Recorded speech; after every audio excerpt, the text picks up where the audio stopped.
እኔ ዝም ብዬ ሳስበው የዓለም የመጨረሻ መደበቂያዋ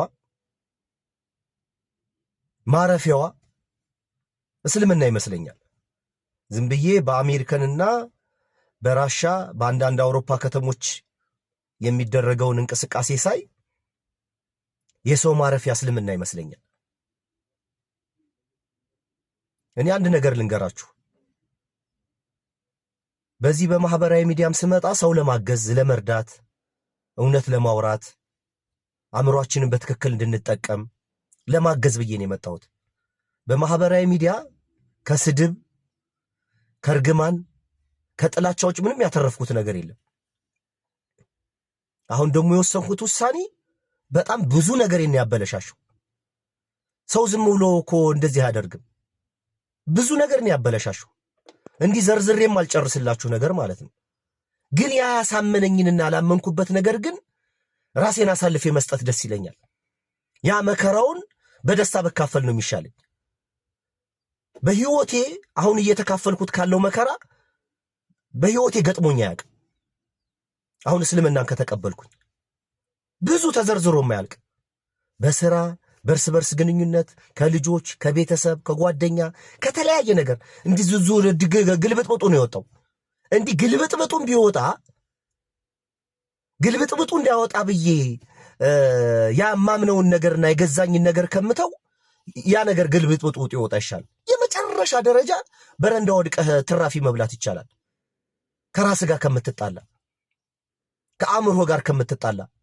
ይሄንን ቀድሜ ያብራራኋላችሁ በኋላ የምነግራችሁ ነገር ላይ ትርጉም እንዲሰጣችሁ ብዬ ነው። እኔ እስልምና ላይ አንዳንድ ነገሮች ሳነብና ስሰማ ሾክ አደርጋለሁ፣ ደነግጣለሁኝ።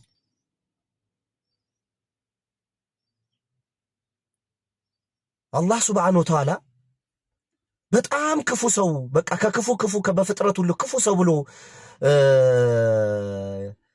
የፈረደበት ወይም የተናገረው አሁን ክፉ ሰው ስትሉ የሚመጣላችሁ ምንድነው? እናንተ ብዙ ነገር ይመጣላችኋል።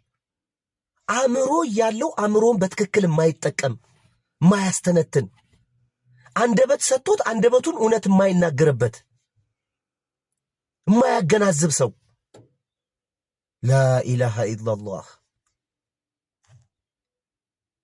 ይሄ በቃ ዓለም ፍትህ ስትፈልግ ወደዚህ ሃይማኖት ነው የምትመጣው።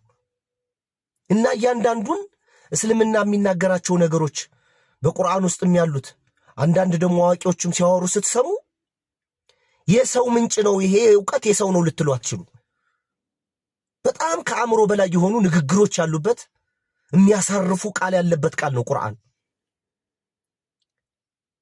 ክፉ ሰው ማለት አሁን እኔ እንዴት አእምሮን የማይጠቀም አንደበቱን የማይጠቀም የማያንሰላስል እንዴት ብዬ ልጠብቅ ትችላላችሁ?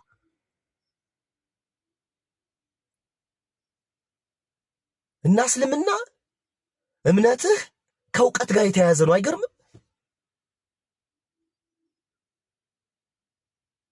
ያዘን አላህ አይወልድም አይወለድም ዝም ብሎ ተራ ቋንቋ ይመስላችኋል አይደል?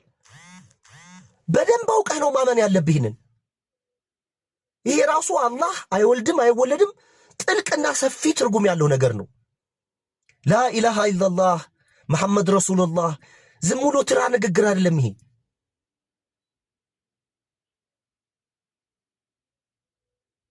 አላህ አንድ ነው፣ ከሱ ውጭ ምገዛው ምንበረከክለት እጅ መሰጥለት የለም ማለት ይሄ ገብቶ ነው እንድታምን የሚፈልገው። እና በሌላም ነገር አእምሮህን ካልተጠቀምክ አእምሮ ሰጥቷል፣ የማሰቢያ አእምሮ የማገናዘቢያ አእምሮ፣ ያንን አእምሮህን በአግባብ ተጠቀም። ያንን ያልተጠቀመ ሰው ነው ክፉ። ታውቃላችሁ? አንደበት ሰጥቶት አንደበቱን ለእውነት ያልተጠቀመበት ውሸት የሚናገርበት አእምሮን በትክክል ሳይጠቀም ወደ ኋላ የሚሸሽ አእምሮን የሚሰጠውን ዕውቀት ስቶ ሌላ የሚያወራ የሚያየውን የሚሰማውን ማያስተነትን አንደበቱን ለእውነት ያልተናገረበት ላኢላሃ ኢላላህ ምን አይነት ጥልቅ ነገር ነው! እናንተ ክፉ ሌላ ነገር ነው የምትጠብቁት። እና አእምሯችሁን መጠቀም አለባችሁ። ቁርአንን በቅንነት አንብቡ። ፍጹም የሰው ቃል አይደለም። ሰው በዚህ ልክ ሊያስብና ሊረዳ አይችልም።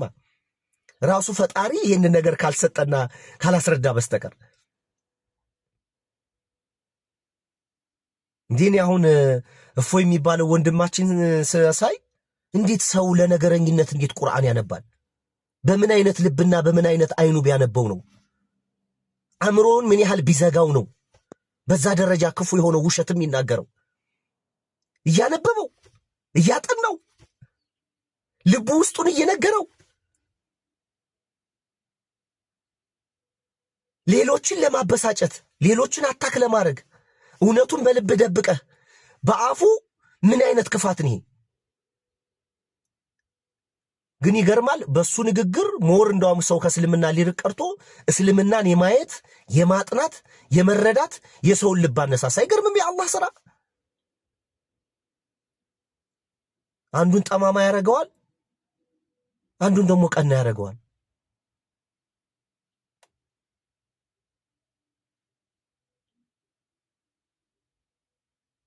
እና እኔ አንድ ነገር ልንገራችሁ።